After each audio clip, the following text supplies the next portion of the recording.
O texto que nós separamos para a meditação está no Evangelho de São Mateus, no capítulo 12. Você pode deixar aberto, por favor.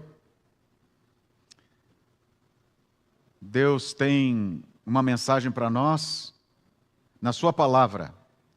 E nada melhor do que iniciarmos a semana ouvindo a voz do Senhor e as orientações de Deus para as nossas escolhas, tarefas, para confortar o nosso coração, para nos orientar.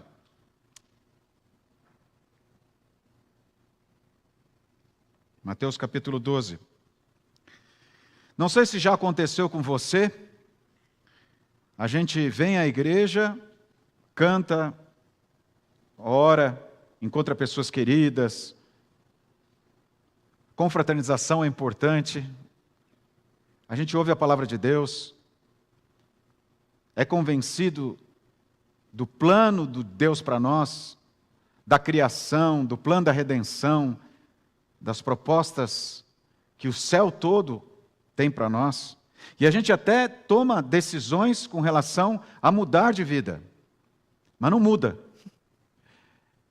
E depois parece que aquilo que a gente resolveu como necessário, prioritário, deixa de ser prioritário, deixa de ser necessário. E nós acabamos perdendo esse compromisso com Deus. Desobedecemos, erramos, nos entristecemos, pedimos perdão, e parece que isso é uma rotina muitas vezes. E em algum momento nos traz frustrações, medo e até desânimo. Não sei se você está passando por isso. Quem está nos assistindo agora já passou por isso, está passando por isso. Mas parece que às vezes não dá para fazer compromisso com Deus porque a gente não consegue cumprir.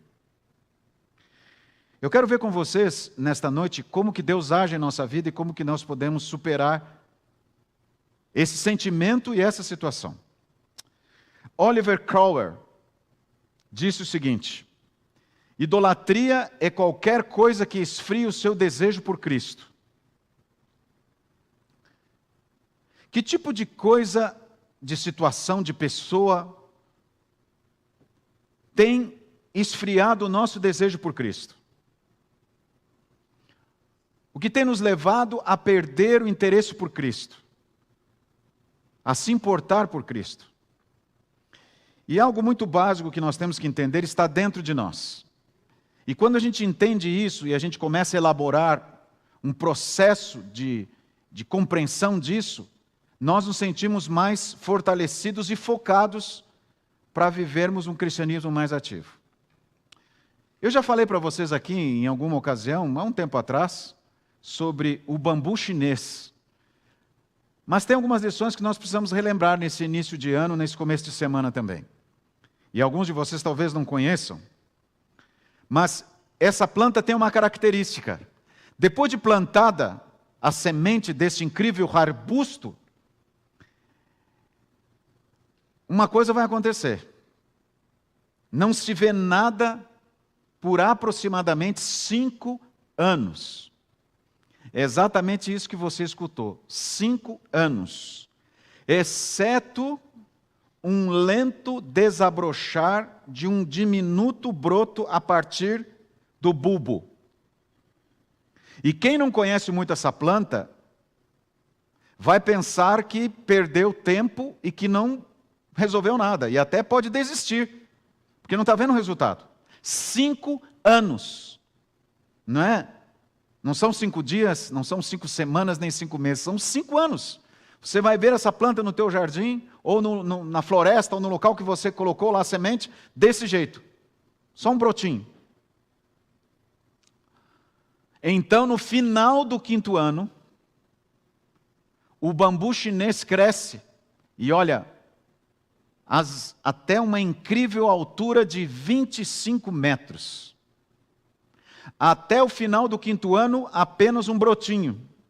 E depois disso, de maneira espetacular, essa planta desenvolve e atinge uma altura de 25 metros. Por que as coisas são assim? Pela lógica da criação.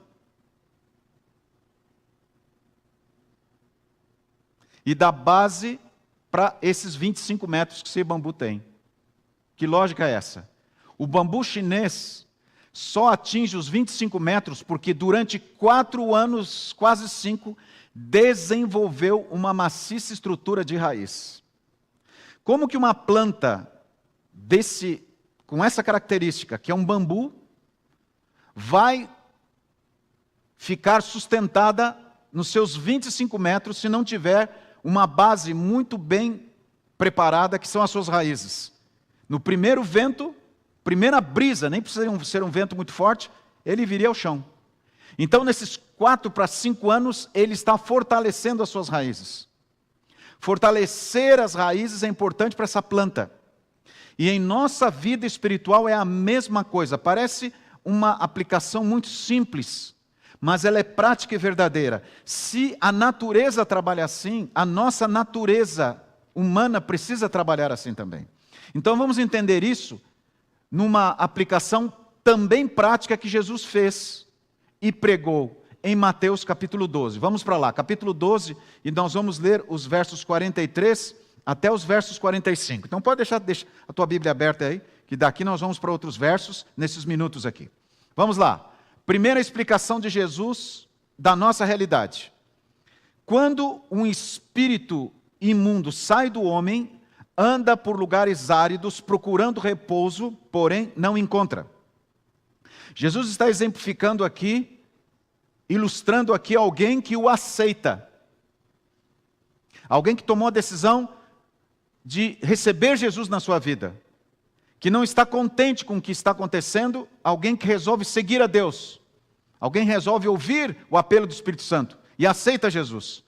Diz que quando essa pessoa aceita Jesus, esse espírito, esse controle do mal, das hostes do mal, que saem, não se contentam pela situação. E Jesus ilustra, ele fala assim: por isso diz esse espírito mau: voltarei para minha casa, de onde saí, do lugar onde saí, naquele lugar onde havia um vício, daquele lugar onde havia atitudes erradas, daquele lugar onde havia desobediência, eu vou voltar para lá. E tendo voltado, de que maneira que ele encontra essa pessoa, esse lugar, essa casa, como Jesus explica? Encontra vazia, não tem mais esse espírito imundo lá. E melhor, varrida e ornamentada. No momento que você aceita Jesus, e você ouve a voz do Espírito Santo, que é esse o plano de Deus e a promessa de Jesus, o Consolador, que nos convence do pecado, da justiça e do juízo, e nós aceitamos a Jesus em nossa vida, as coisas se transformam, as coisas mudam. E aqui Jesus faz uma aplicação: a casa fica vazia, varrida e ornamentada. Não é um lugar mais para depositar coisas ruins, para bagunça, para coisas confusas. As coisas se organizam, mas aí Jesus explica: então vai e leva consigo outros 7 espíritos, diz aqui o texto, diz a parábola que Jesus relata, piores do que ele, e entrando habitam ali, e o último estado daquele homem torna-se pior do que o primeiro. Agora você olha para mim e fala assim: ah, então eu entendi, pastor. Todo o meu esforço, todo o meu empenho, toda a minha luta não adiantou em nada. Porque eu estou à mercê dos poderes das trevas. Porque eu estou à mercê de anjos caídos. E por mais que eu me empenhe, esse processo de ir e vir vai se repetir. Não tem condições. Eu sou um caso perdido? Não. Louvado seja Deus, porque eu e você não somos casos perdidos. Você que me assiste agora nesse momento, você não é um caso perdido. A sua história não é uma história sem solução, sem uma restauração. Mas o que acontece aqui? Nós temos que entender a explicação de Jesus, e ela está na própria parábola.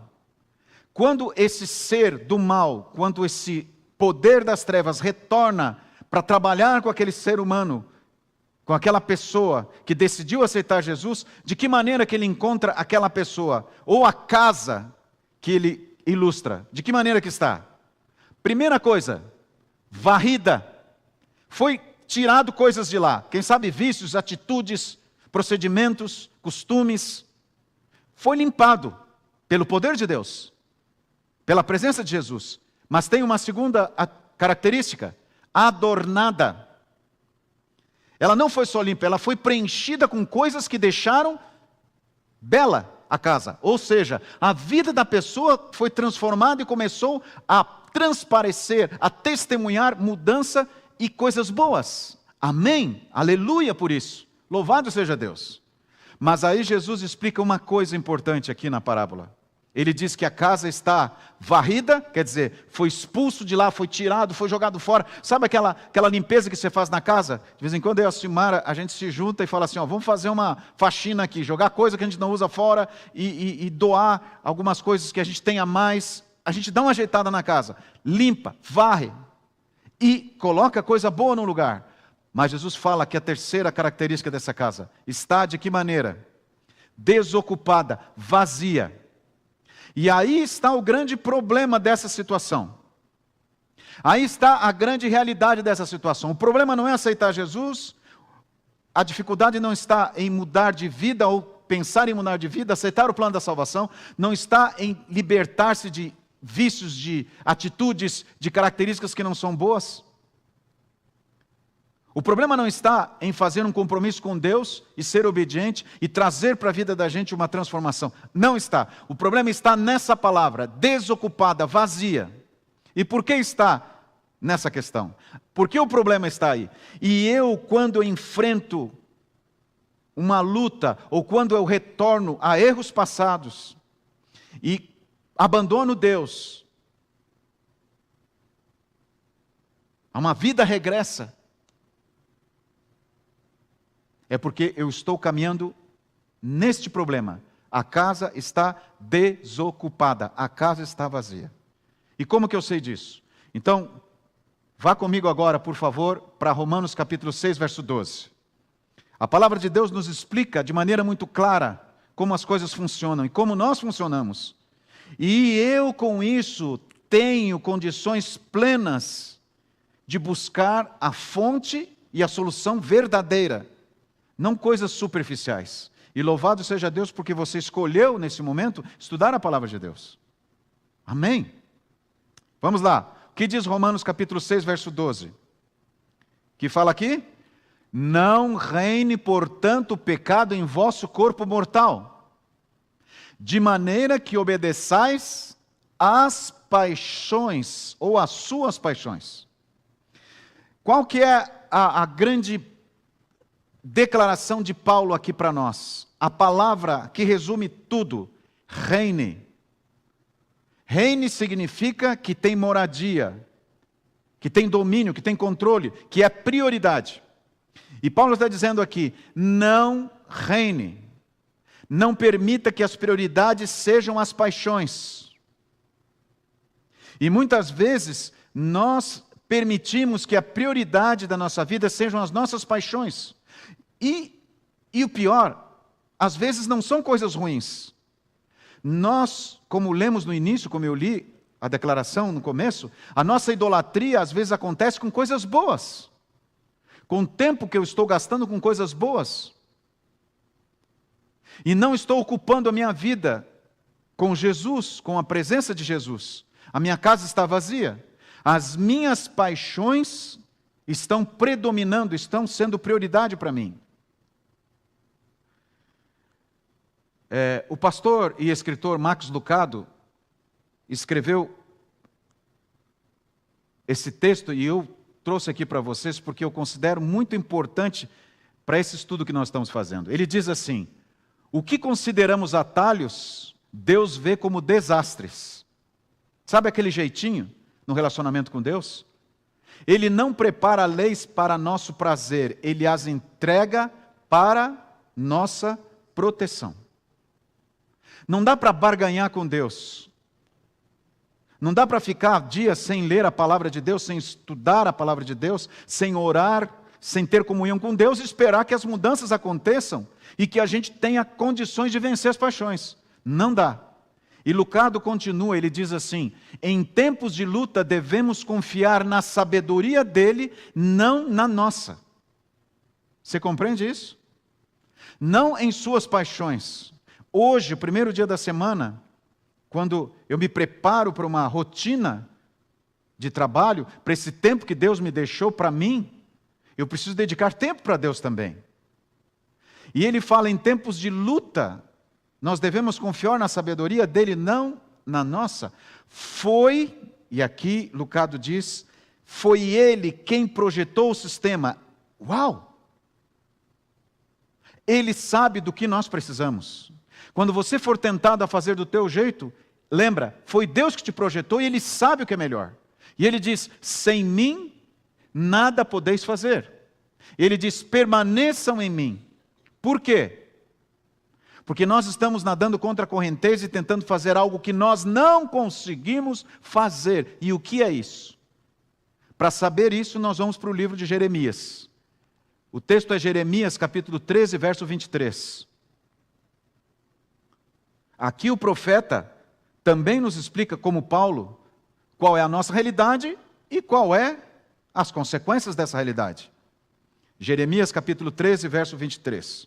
Lá está escrito o seguinte: pode acaso o etíope mudar a sua pele ou o leopardo as suas manchas? Então poderíeis fazer o bem estando acostumados a fazer o mal? Nós não temos iniciativa própria para fazer o bem, muito menos para gostar das coisas de Deus ou gostar de Deus. Isso não existe. Eu já falei aqui algumas vezes para vocês. Mas nós tentamos mudar as coisas por nós mesmos. E o profeta Jeremias faz uma aplicação aqui. Um leopardo pode tirar as manchas dele? Mas nós tentamos nos maquiar, mudar as coisas como se isso fosse resolver. Agora, olha o que fala Ezequiel, capítulo 36. Dentro desse mesmo contexto, os dois conversam, porque o Espírito Santo é o mesmo que fala para Ezequiel e é o mesmo que fala para Jeremias. Ezequiel, capítulo 36, versos 26 e 27.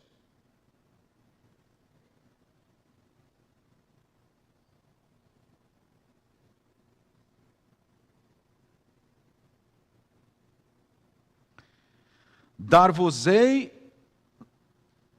coração novo, e porei dentro de vós espírito novo. Tirarei de vós o coração de pedra e vos darei o de carne. Porei dentro de vós o meu espírito e farei que andeis nos meus estatutos, guardeis os meus juízos e observeis. De maneira muito clara e muito simples, o que isso nos ensina com relação à declaração de Jeremias? Nós não podemos fazer a transformação da nossa natureza. Mas nós podemos fazer uma coisa: permitir que Deus coloque em nós o seu Espírito. Permitir que a obra seja de Deus e que a operação de mudança seja de Deus. Isso não está em nós, não é inerente em nós. Só que nós lutamos diariamente para que isso aconteça.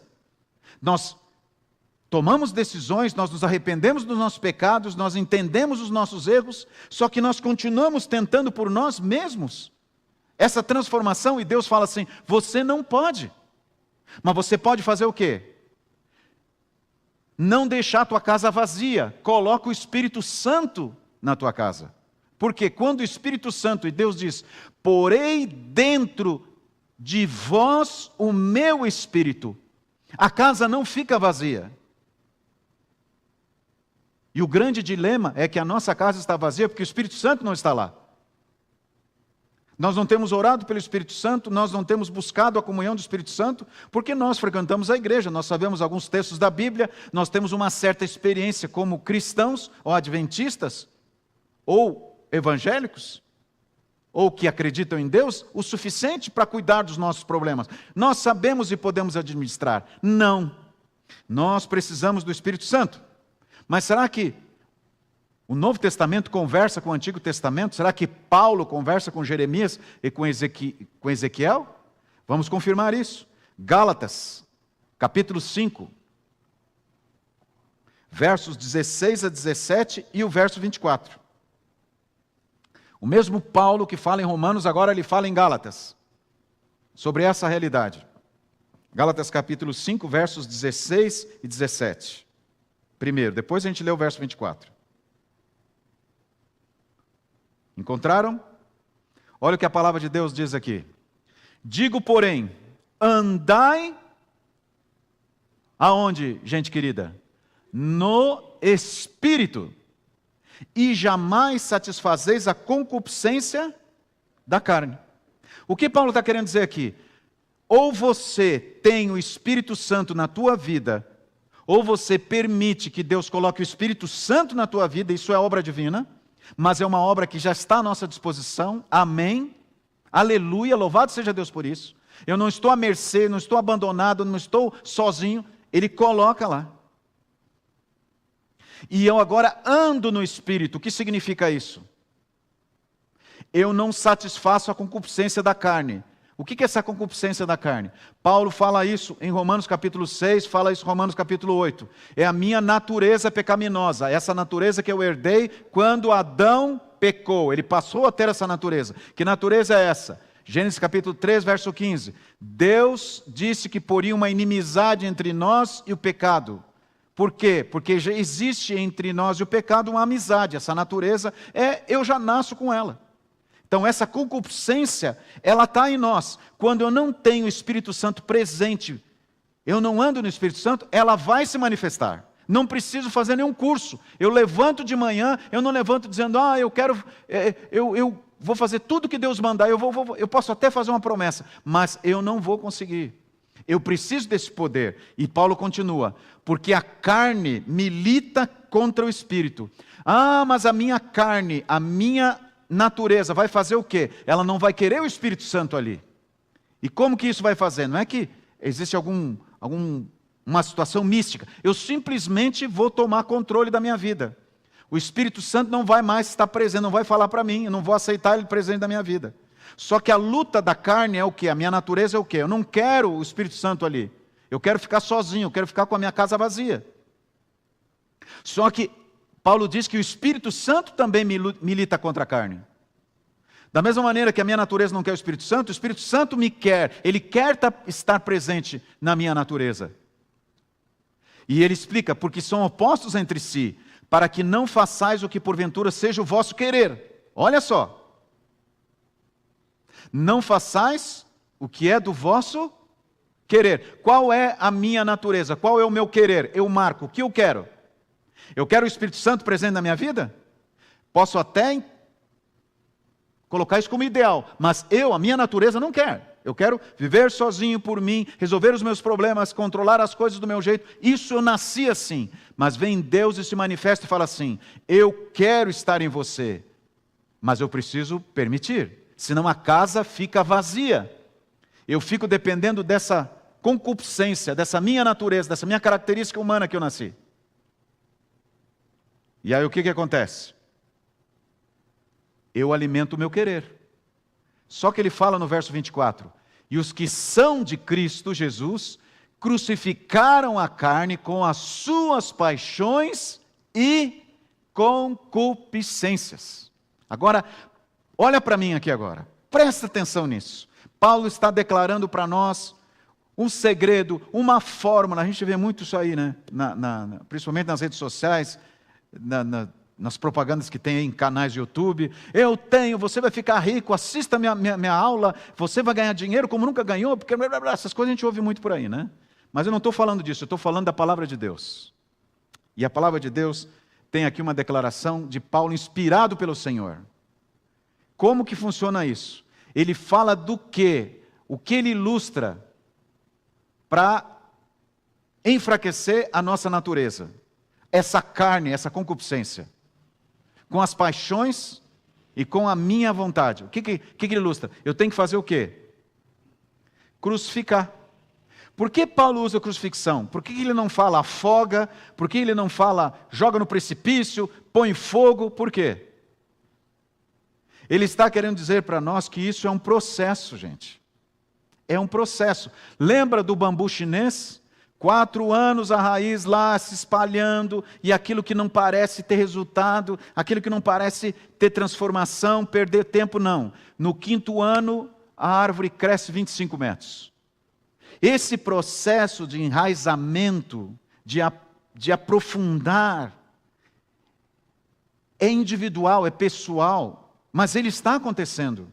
Quando que ele está acontecendo? Quando a minha casa não está vazia, quando o Espírito Santo está habitando ali, quando eu não estou permitindo que as minhas paixões dominem, e eu não estou fazendo a minha vontade. Nota aqui, lembra que nós lemos no texto? Não estou fazendo a minha própria vontade. Não fazer a própria vontade é uma coisa ruim, mas às vezes é preciso. Por que crucifixão? Porque ninguém cometia suicídio na cruz. Você já pensou nisso? Por mais que você fosse masoquista, e você dissesse, eu vou me crucificar, você conseguia pregar os 2 pés? Talvez até conseguisse. E com muito malabarismo pregar uma das mãos?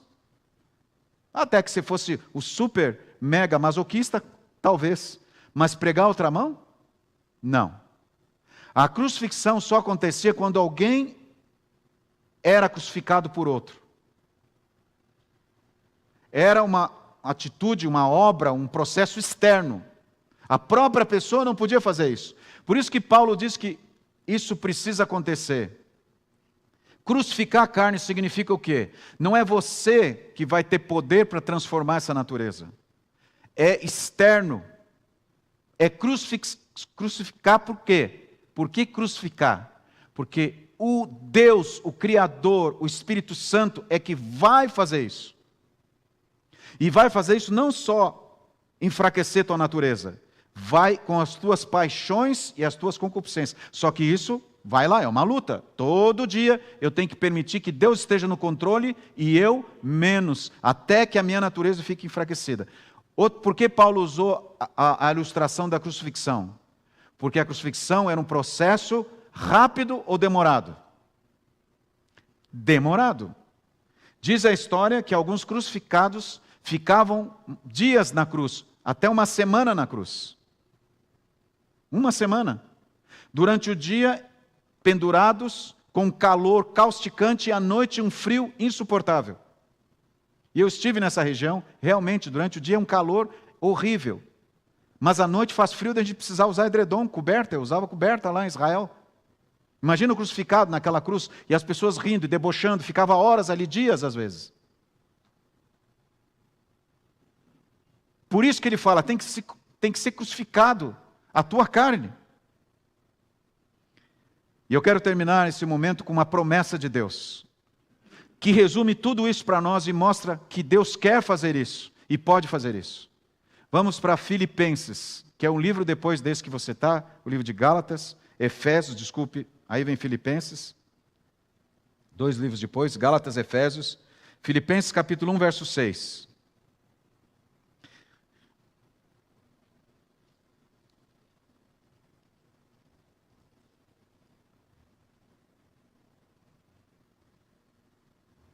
Diz assim, estou plenamente certo de que aquele que começou boa obra em vós, há de completá-la até o dia de Cristo Jesus.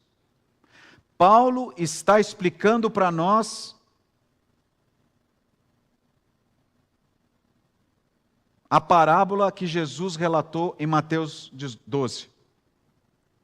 Paulo está dando para nós a resposta do porquê os espíritos voltam e encontram a casa vazia e conseguem se alojar ali.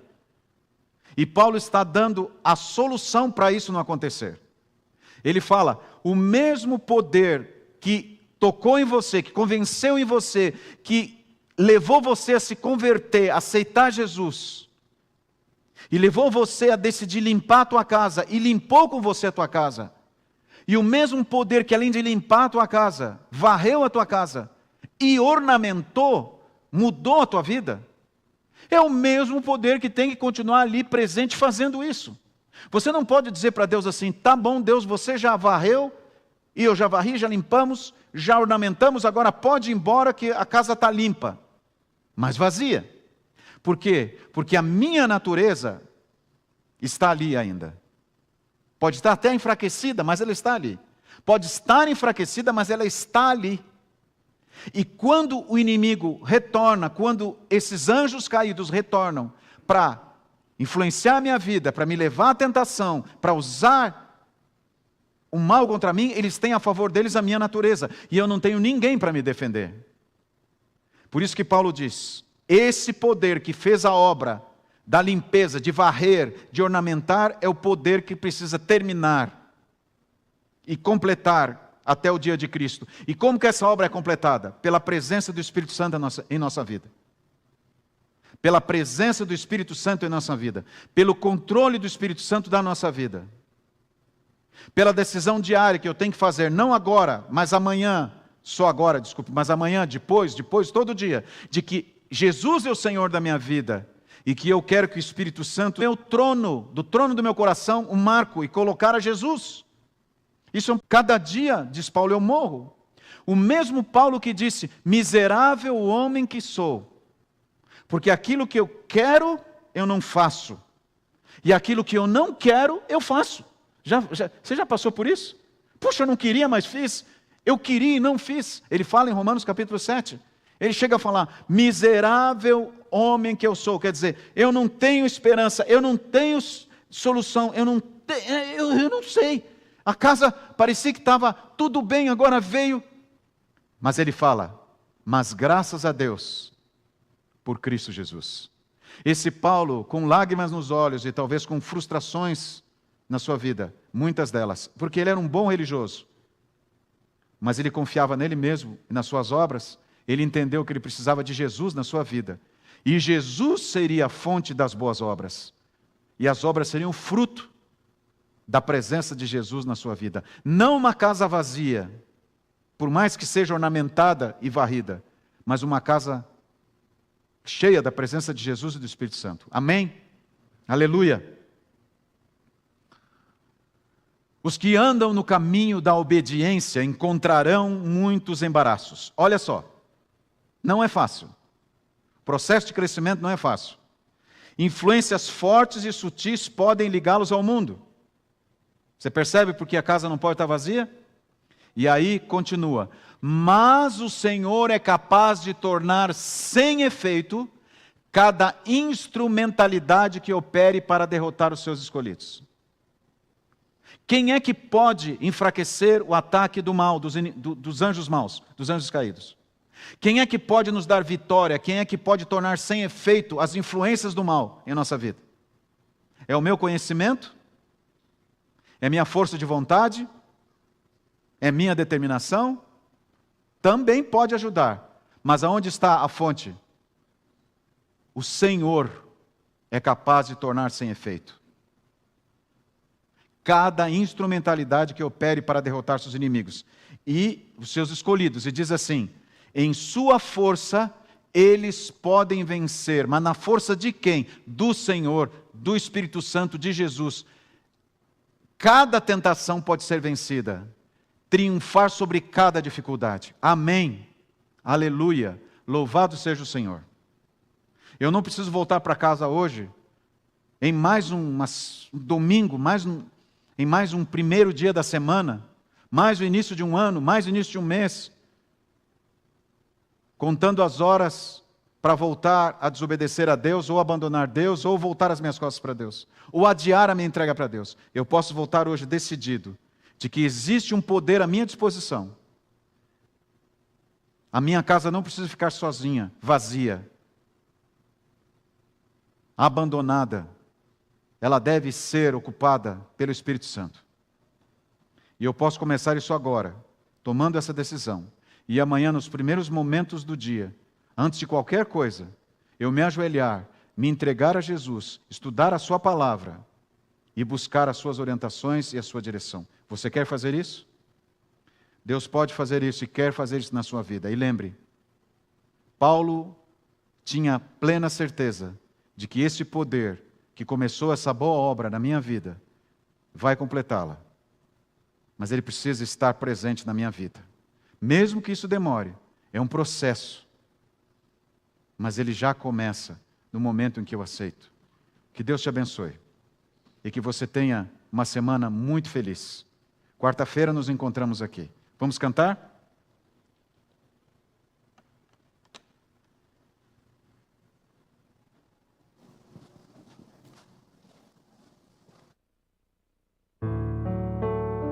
Vamos ficar em pé? O hino 160, Crescendo em Graça.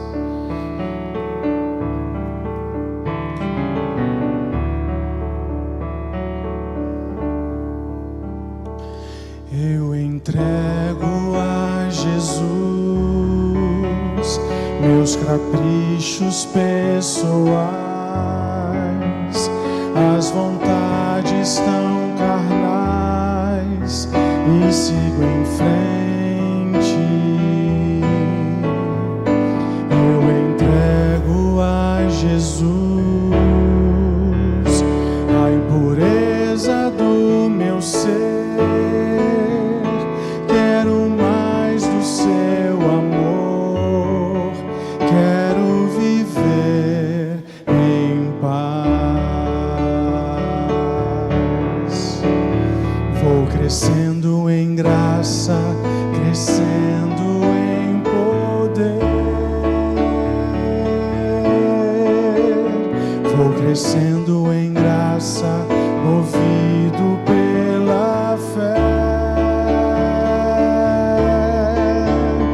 Explodindo de vontade de estar com meu Jesus, pois já é tarde, o sol se esconde, logo vem a escura noite, e amanhã trará o brilho da face do meu Senhor.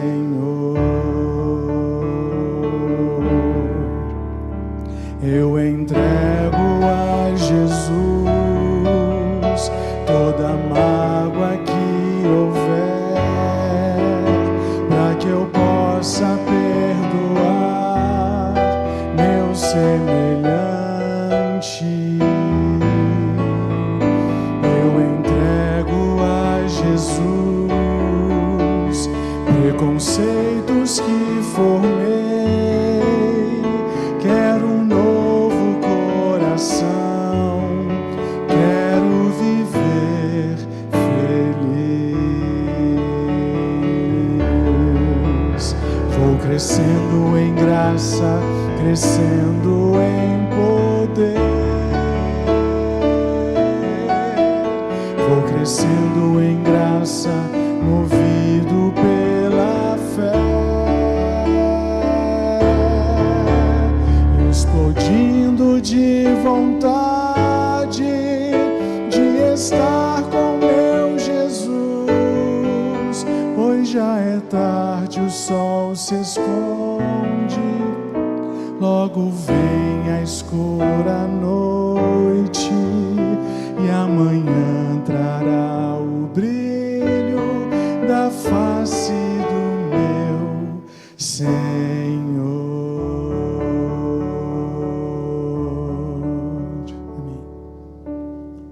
Amém. Aleluia. Vamos orar nessa promessa?